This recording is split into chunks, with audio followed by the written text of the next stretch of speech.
অন্তর্বর্তীকালীন সরকারের প্রধান হতে যাচ্ছেন সম্পূর্ণ ফাইনালি ঘোষণা ডক্টর মোহাম্মদ ইউনূস, যিনি নোবেল জয় করে বাংলার ইতিহাসে অন্যতম এক মহান ব্যক্তিত্ব। তিনি পুরো পৃথিবীতেই সমাদৃত, শ্রদ্ধেয়। তো ওনার এই ব্যাপারে নানান ছোটখাটো বিতর্ক মতপার্থক্য থাকতে পারে, ম্যাক্সিমামই সেটাতে গ্রহণ করেছে। আর সবচেয়ে বড় কথা, আন্দোলনের যে মহানায়ক ছাত্রদের প্রতিনিধি সমন্বয়কারী, যারা কোটি ছাত্রের ভিতরের কথা বলে, প্রাণের কথা বলে, সেই প্রাণ শক্তি নিয়ে তাদের এই দাবি, তাদের এই গবেষণায় ডক্টর মোহাম্মদ ইউনূস পড়েছে এবং সেটাই কনফার্ম হয়েছে। তবে এই অন্তর্বর্তীকালীন সরকার কতদিন হতে পারে, সেটা 3 বছর হতে পারে, 6 বছর হতে পারে, 2 বছর হতে পারে।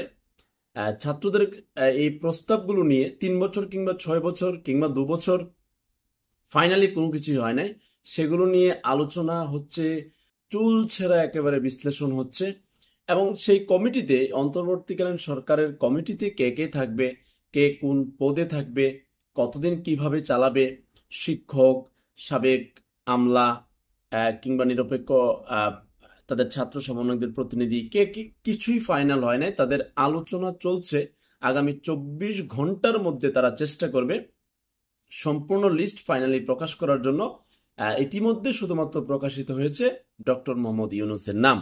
আর ছাত্র সমন্বয়কদের পক্ষ থেকে একেবারে অতীত থেকেও বলে আসছে, একেবারে এই মুহূর্তে তারা বলে যাচ্ছে, দয়া করে কোনো প্রকার কারো বাড়িঘরে ক্ষতিগ্রস্ত করা, তার প্রতিষ্ঠান ক্ষতিগ্রস্ত করা, ব্যক্তিকে ক্ষতিগ্রস্ত করা, সনাতন ধর্মের বাড়িঘর, তাদের ব্যক্তি প্রতিষ্ঠানে ক্ষতিগ্রস্ত করা কোনো মানুষের কাজের পর্যায়ে পড়ে না।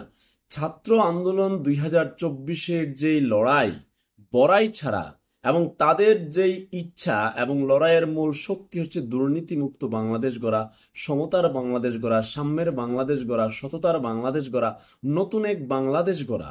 তো এইটার আলামত তো এটা হতে পারে না 5ই আগস্ট 2024 বেলা 2টার পর থেকে যা আলামত দেখছে এই মানুষজন। মানুষই মন্তব্য করছে যে কেন তাহলে ছাত্রদের এই লড়াই শেষে এই এখন এই কষ্ট মানুষকে সহ্য করতে হবে। অত্যন্ত নিন্দনীয় কাজ। এখন আপনি বলতেই পারেন যে যারা মাত্রই ক্ষমতা ছাড়তে বাধ্য হলো জনতার চাপে, তারা আমাকে এই ক্ষতি করেছে, তারা এই অপশাসন করেছে, এই দুঃশাসন করেছে, তারা করেছে বলে তাদের পাপের প্রায়শ্চিত্ত ভোগ করেই তো তারা পালিয়ে যাচ্ছে, সরে পড়তে বাধ্য হয়েছে। এখন আপনি যদি সেম কাজটা করেন, তাহলে তো আপনাকেও সময়ের ব্যবধানে পৃথিবী আপনাকেও ক্ষমতাচ্যুত করবে। মহান আল্লাহ পাক আপনার উপরও তো এরকম অভিশাপের দিয়ে দিবে, আপনাকে সরিয়ে দিবে, সম্মান নিয়ে যাবে, ক্ষমতা নিয়ে যাবে। তাহলে আপনি তো সেম কাজটাই করছেন। তার ব্যাপারে যে ক্লেম করছেন, যে ক্লেম করে তাকে সরানো হলো, যেই ক্লেম বলতে তার অপরাধের কারণে তাকে সরানো হলো, আপনি সেম অপরাধ করলে আপনাকেও তো আরেকজন এসে সরাবে, পরবর্তী আরেকটা প্রজন্ম সরাবে। আপনি তো এটা করতে পারেন না। আর ছাত্র আন্দোলন 2024-এর এই লড়াইয়ের ফসল কেউ পুঁজি করে নিতে চাইলে কোনো রাজনৈতিক দৃষ্টিকোণ থেকে না, বিরোধী দল হিসেবে আমাদের তো হয়ে গেল সব, সম্পূর্ণ বোকার স্বর্গে বাস করছেন। ছাত্র আন্দোলনে 2024-এর বর্তমান প্রতিনিধিরা তাদের প্রতিনিধিত্ব রেখে যাবে পরের প্রজন্মের জন্য। যে কোনো সময় যখন গণতান্ত্রিক ধারায় কোনো সরকার এসে যখন বসবে, অন্তর্বর্তীকালীন সরকার বিলীন হবে, সে যদি বসে অতীতের পুরনো রেকর্ড বাজাতে থাকে, অতীতের পুরনো কার্যক্রম চলতে থাকে, জনগণের অধিকার হারাতে থাকে, কথা বলার, সংবাদ পরিবেশন করার, এবং প্রশাসনের থানা আদালতে গেলে এখানে যদি নিরপেক্ষ বিচার না পায়, তখন কিন্তু আবার বৈষম্য তৈরি হবে। হঠাৎ করে পুঞ্জীভূত খুব আবার ফুসে ওঠে। আপনাদেরকেও এই আজকের ক্ষমতাসীন যারা ছিল, এখন অতীত পালিয়ে যেতে বাধ্য হলো, তাদের মতো পরিস্থিতি হবে। এখন বাম ডাল আমি ক্লিয়ার করে বলি আপনাকে, বিএনপি এবং আওয়ামী লীগের চরিত্র সেম, 19 কি 20।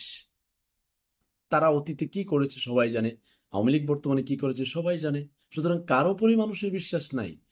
যদি তারা সম্পূর্ণ মাফ ক্ষমা চেয়ে এরপর সম্পূর্ণ পরিশুদ্ধ রাজনীতিবিদ, সম্পূর্ণ যদি তারা, এটা তাদের ব্যাপার, জানি না, সেটা পরের ব্যাপার দেখা যাবে। কিন্তু যে আসবে, আমরা কিন্তু পলিটিক্স করি না, আমরা কোনো ধরনের পাঁচাটা গোলামি করি না, আপনিও করবেন না।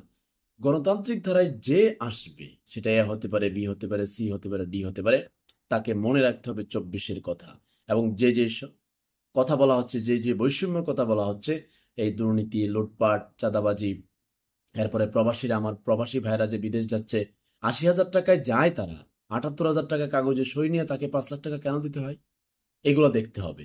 প্রবাসীরা সেখানে ওই ওই তাদের আকামা প্রবলেম থাকে, নানান প্রবলেম, তাদেরকে এম্বাসি ফি ওগুলো দেখতে হবে। প্রবাসীদের কষ্ট শুনতে হবে। আপনার এই শিক্ষার যে একটা নতুন কারিকুলাম আনছে, এটা সংস্কার করতে হবে। ভূমি অফিসের দুর্নীতি দূর করতে হবে, পাসপোর্ট অফিসের দুর্নীতি দূর করতে হবে।